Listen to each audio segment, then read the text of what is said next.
Well, that's all I got for this time. But I'll be back with more videos. And what am I going to show you next time? I have no idea what I'm going to show you next time, but I did make a quick video the other day on possibly having to install a GFCI electrical outlet to replace a failed one. Not here in the garage, but somewhere in the house. Now, you might say, hey, you know what? Just speaking of electrical outlets, we're in the garage here, and all the electrical outlets in your garage are supposed to have a GFCI breaker on there. And see, we can see this light is working. There's no GFCI outlet there, is there? But you look in your garage and see if you can find one anywhere else. And son of a gun, here's one right here. And let's just press the test button and see if the light goes. That's plugged in to my light over here, my construction light. Let's see if it's off now. Yes, it is. It's off now. And let's see if that electrical outlet over there is connected to this one. It should be. Let's go look over here. See, the light's off now, isn't it?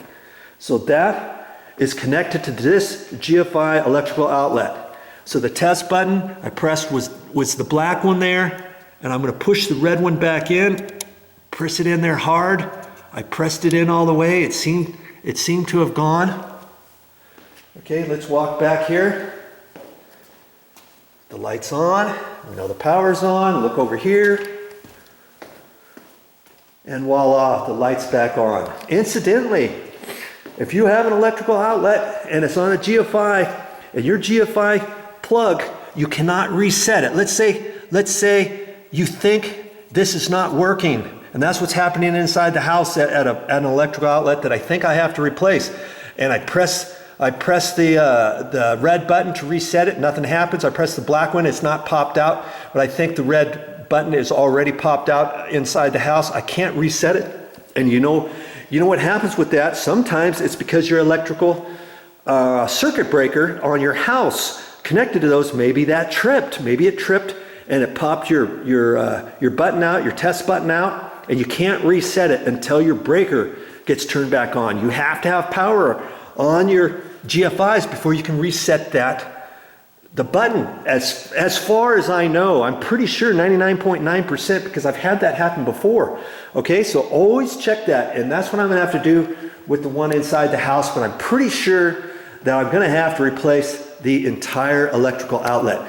And don't worry, when I get ready to do that, I'll get in depth with that once I have the electrical outlet here, and I'll go step by step and show you how it's done. I'll make a video of it, of course I will. So keep checking my channel if you're interested in something like that. If you want to check other things, I got 2,685 videos on my channel right now.